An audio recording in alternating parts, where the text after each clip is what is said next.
Chapter 8: Process Costing. In the prior chapters, we've discussed job costing, where, if you recall, each job is going to be more of an individualized type of job, such as custom homes or maybe accounting services provided to different clients.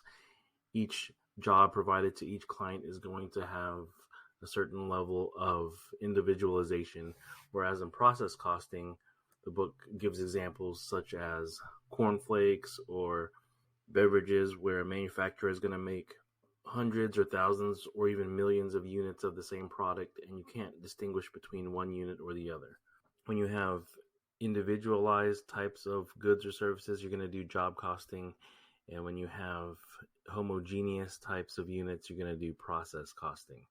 They both have the same type of cost flow where you have direct materials, direct labor, and factory overhead, but where they go is a little bit different in how they're calculated. So for job costing, those costs are going to be tracked to specific jobs, whereas in process costing, you're going to have different processes. Ultimately, though, they all end up in finished goods, and then they end up in cost of goods sold. So there's a lot of similarities between the two, but there are some differences, which we'll discuss in this chapter. We've dealt with equivalent units already, but to refresh our memory, an equivalent unit is where we take partially completed units and consider them theoretically consolidated to calculate whole units. So, for example, we've talked about paint cans before. If you have 100 paint cans, you have 100 units of paint, but we need to determine how much each paint can is filled with paint. So if we have 100 paint cans, but they're only 50% complete, then the equivalent unit of that is 50 cans of paint. In the past, we've used simplistic examples where units are finished and complete all in the same period, but now we're going to start dealing with more realistic, real-life scenarios where we have partially complete units at the end of the period. The book uses the example of cans of paint as well. In this graphical depiction, you have 3 cans of paint. One is 30% complete, one is 75%, and one is 90% complete. And so when you average them together, we get 65%. So when we see something like this in our homework, it's going to tell us the average work in process inventory is a certain percentage. Remember, we talked about the cost of accounting, where ideally we could track each can of paint, but in real life that would be cost prohibitive. So manufacturers are going to use average amounts, and so in a situation like this, the average amount of work in process inventory would be 65%. So here's the general 5-step process in doing the calculations in this chapter. You don't necessarily have to follow these 5 steps exactly. If you understand the concepts, you can shortcut these steps and calculate the amounts how you wish. But for the people who like to follow an outlined process, here are the 5 steps. So first, we have to measure the physical flow of resources, which are the gallons of paint cans that I referenced in the prior slide. So in our example, we have 100 cans of paint. We don't know how much paint is in these cans, but we have 100 cans. And so the physical flow for step 1 is the 100 cans of paint. Step 2, we calculate the equivalent units of production, and that's going to be a little bit different whether we use the weighted average method or the FIFO method, and we'll discuss both methods in this chapter as well. Then we have to assign the costs to the products. We calculate the costs per equivalent unit, so we just take the cost divided by the number of equivalent units that we calculated, and then we assign the product cost to the different batches of work.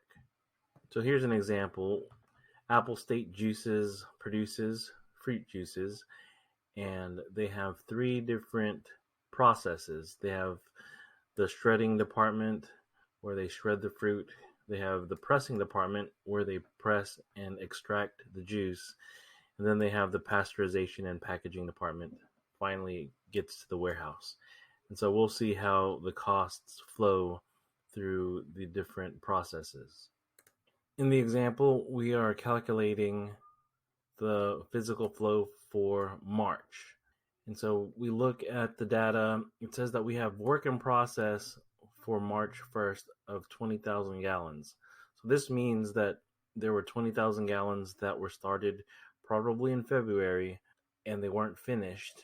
And so they remain in work in process on February 28th, which carries over to March 1st. It tells us that these gallons were complete only 25% of the way with respect to conversion costs. So this is one thing that we have to pay attention to in the problem. Not only are we separating the inventory between the different processes, we're also separate based on materials and conversion costs. So in this case, these 20,000 gallons were only 25% complete. And we also started 92,000 more gallons in March. So we have 20,000 gallon containers from February plus another 92,000 gallons. So we have 112,000 gallons of pulp sitting in our factory. Now, these gallons, like I said, aren't necessarily complete, but we just have these 112,000 gallon containers. So this is important to know. These are how many gallon containers we have to account for March. And this matches the other side of the equation, which is the number of gallons transferred out and then the amount of gallons in ending inventory. So if we look at line 7, transferred out, that means that we finished 96,000 gallons, and when we finish them, we move them to finished goods inventory. We still had another 16,000 that were partially complete, and the fact pattern tells us that they were 30% complete with respect to conversion costs. And so 96 plus 16 equals 112. So this is one way that you can check to make sure your calculations were correct, that the beginning work in process plus the gallons of started, which is 112, has to equal the number of units transferred out plus ending work in process, which in this case also equals 112. Now we calculate the equivalent units of production for the month. So to calculate that amount, we take the number of units completed, which is 96,000, plus the work in process, which in the case for materials is 16,000, and we get our 112,000 equivalent units. Now, why did we use 96 and 16 for materials? Well, the fact pattern tells us that for materials for this company, we put materials the moment a gallon is put into production. So even if a gallon is only 1% done overall, it's going to be 100% done in terms of materials. Now, it could need more conversion costs. Remember, conversion cost equals labor and overhead. So there could be some extra processing that needs to happen to the materials, but the materials themselves are 100% complete. So that means that the 96,000 units that we transferred into finished goods, obviously that's going to be 100% complete. And then also for work in process ending inventory, we had 16,000 gallons. That's going to also be 100% complete with respect to materials, because we put materials all immediately into the unit. So our total equivalent units for materials is 112,000. Now, what about for conversion costs? Well, the amount of units transferred out was 96,000. So if we're transferring it out, that means that it's going to be complete not only 100% for materials, but also conversion costs have been 100% applied as well. Now, what about work in process ending inventory? Here it tells us that it's only 4,800, and that's because the fact pattern tells us that these were only 30% complete with respect to conversion. So that means if you take the 16,000 units, multiply that by 30%, that's where you get the 4,800 equivalent units. So then with respect to conversion, you add the 96 and the 48 and you get the 100,800 equivalent units. So that's one thing that we have to look at is, are we talking about equivalent units in terms of materials or equivalent units in terms of conversion? And then also we have to determine which method we're using, if we're using the weighted average method or the FIFO method. This is an example of weighted average, and we'll go into the differences between both methods in the upcoming slides. But just to point out the difference now, for equivalent units under the weighted average method, we take the number of units completed and then the work in process. Now, this can be a little misleading because we're counting these 96,000 units as work done in March. Well, sometimes that's going to be accurate, but sometimes it's not. What if those 96,000 units all came from February, and in February you got those 96,000 units almost all the way done? Maybe they're 95% or maybe even 99% done. So you did 99% of the work on these units in February, and then you finish it off, do that missing 1% in March, and then you count the unit for March. That can be pretty misleading. So at the end it'll work out, and I'll show you why it worked. But that is one of the complications of the weighted average method.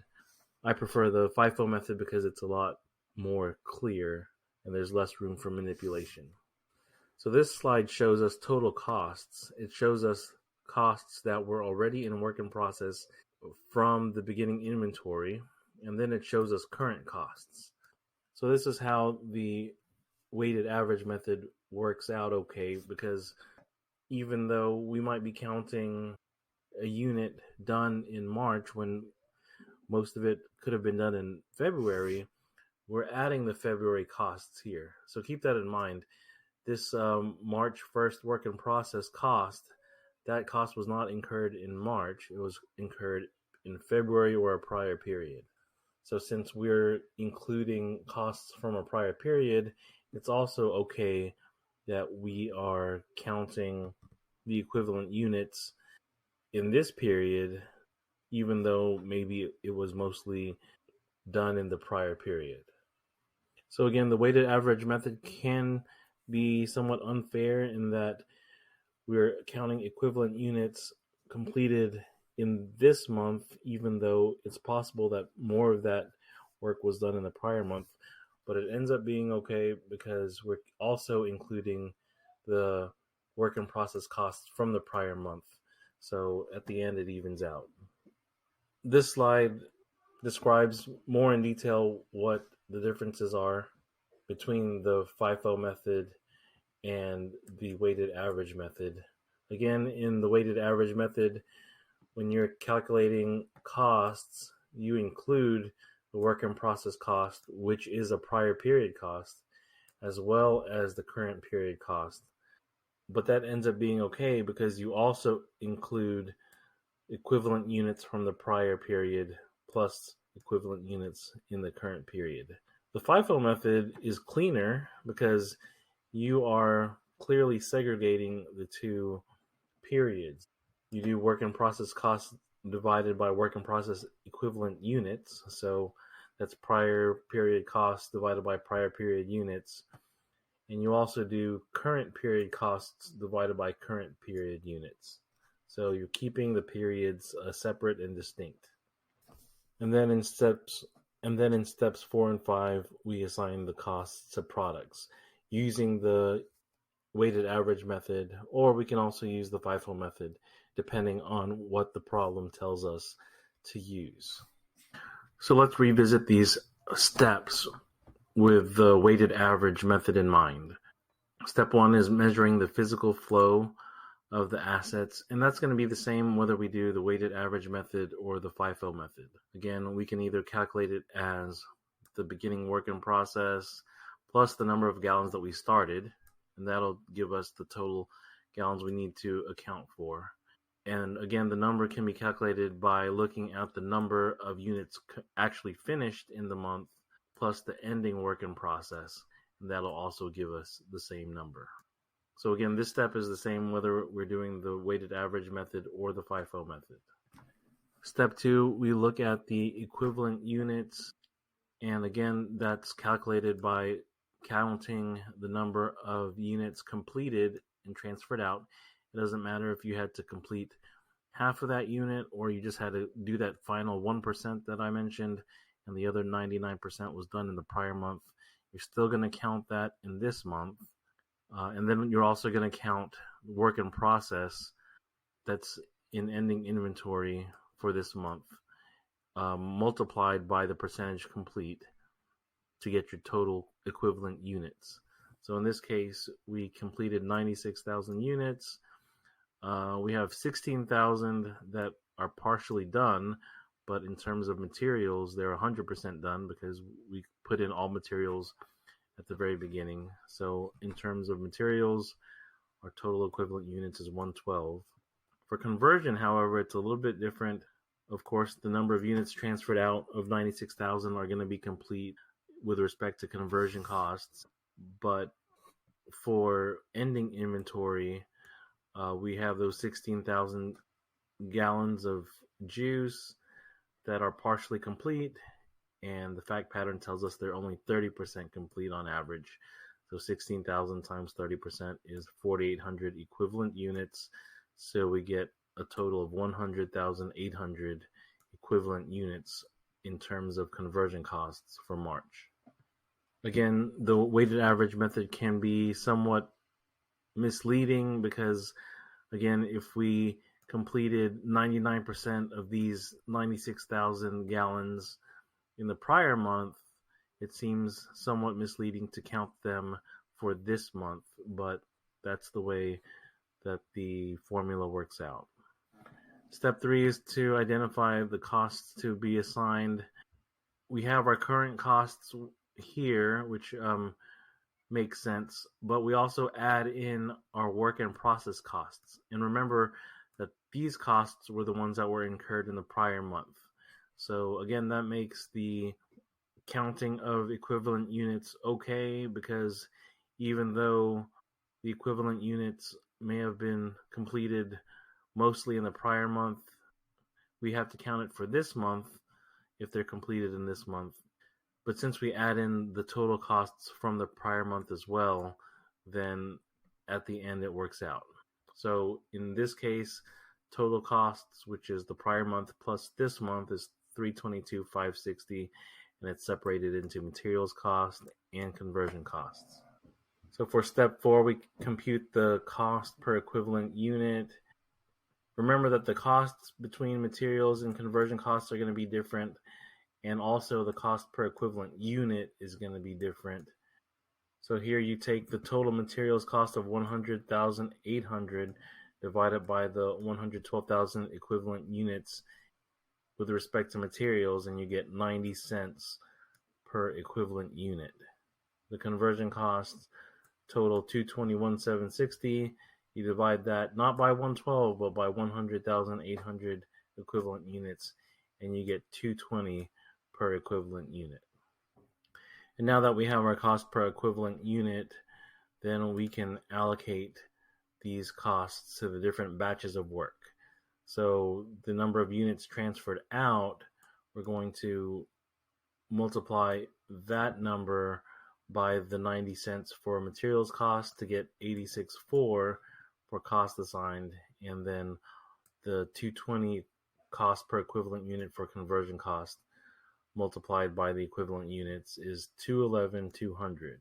So we're assigning these costs to the units transferred out. We also have costs that are in work in process, and those are going to use the same cost per equivalent unit multiplied by the number of equivalent units with respect to materials, and then also the number of units with respect to conversion cost to get the costs assigned for work in process. And when we total them, we get back to our $322,560 total cost assigned. And we'll work on questions like these in the homework so it really sinks in.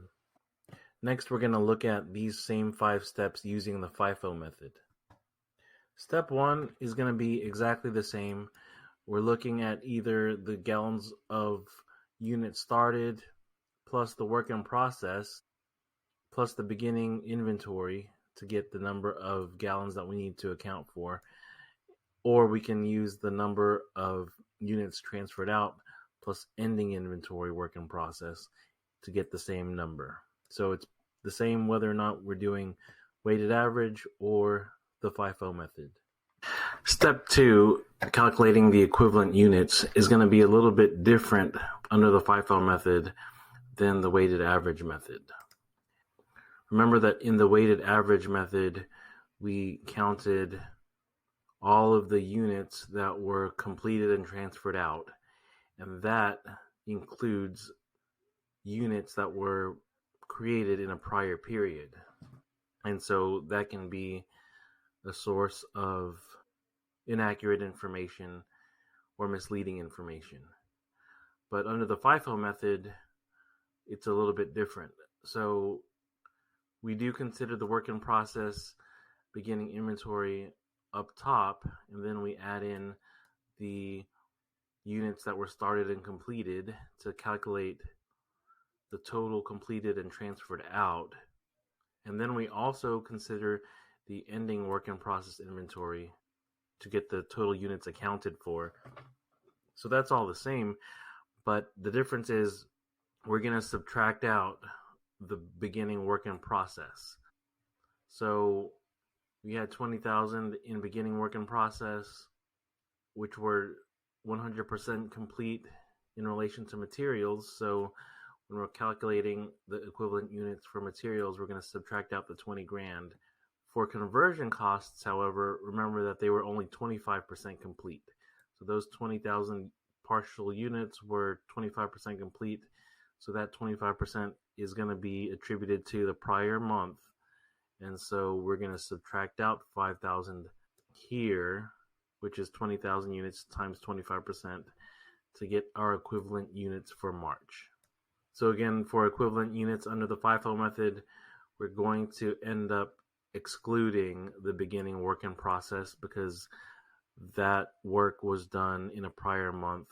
And so we're going to not include those units in this month. For step 3, we look at the costs to assign to the different products. Now these costs are going to be the same, but we do keep them separate, which we'll see in the upcoming steps. We have work in process, which again, that's work that was done in a prior month. And then we have current costs, which is work done in the current month. So for step 4, we take the current costs for March, and to emphasize, these current costs don't include costs that were incurred in the prior month. Just March are included here. And since we're only including current costs in March, we're also going to divide that by equivalent units only from March. So remember that when we calculated the 92,000 equivalent units for materials, or the 95,800 units in relation to conversion costs, we subtracted that beginning work in process. And so that's how we get these figures here. And so we do the March costs divided by the equivalent units in March to get to the cost per equivalent unit of 92 cents in terms of materials and $2.23 in terms of conversion costs.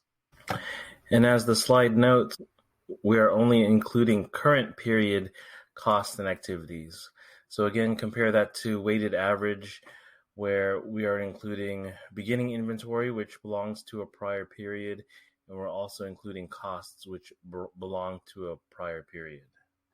And then finally, step 5, we're going to assign these product costs to batches of work. The way we're going to work out this type of problem is we're going to separate the 3 categories, I would say, of the different inventory. We have beginning inventory, which we're going to have to figure out which what costs to allocate to that. Remember that some of those costs are going to be from a prior period, and then we have to allocate current costs to that beginning work in process inventory. We also are going to consider units that were started and completed this month. And then we're going to have to figure out the costs assigned to work in process ending inventory. So these are the three different costs that we're going to have to calculate and ultimately assign these costs to. So which is better, weighted average or FIFO? In my opinion, I think FIFO is the better method. It separates out prior period and current period activities, so it's a much cleaner type of calculation and there's less room for manipulation. Weighted average can be a little bit simpler and easier to calculate, but it just doesn't give a clear picture because since we're adding in equivalent units that were created in the prior period as well as costs that were in the prior period, you could be trying to calculate costs for a certain month, and those costs could seem high, but that could be from costs from a prior month because there's that carryover. So if you're using the weighted average method, you have to kind of dive into the data a little bit deeper to figure out whether or not those costs truly belong to the current month or whether they belong to the prior month. Whereas in the FIFO method, you don't really have that sort of opening for manipulation. This slide shows our example of the juice company and our cost calculations under the weighted average method and under the FIFO method. It shows that there's not a big difference in the two methods. For our example, looks like under FIFO, our work in process is a little bit bigger, 25,000. Our work in process ending inventory was a little bigger, 25,424 versus 24,900. But that balances out with cost of goods sold because in that case, weighted average is bigger, 29,600 versus 29,136. So ultimately, both total costs are going to be the same amount. Just the allocations between cost of goods transferred out and work in process ending inventory are a little bit different. So which method is better for which company? It really depends on the company. If you have a business that is really cyclical, maybe you produce a lot in one month and not so much in another month, then I would say that the FIFO method is better because the weighted average method could be manipulated since it includes costs in the current month but also in the prior month. Or if you have a business that is just steady month after month, then it really doesn't matter too much which method you use. They should both have about the same results every month if it's steady. So it comes down to a facts and circumstances decision. And then finally, this slide talks about the differences between job costing and process costing. As we've discussed, job costing has more individualized specific jobs.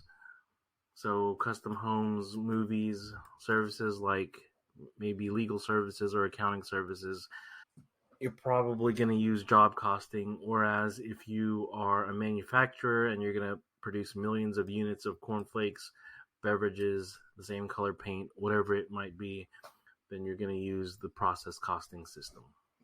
So that's the end of chapter 8, and now on to the homework.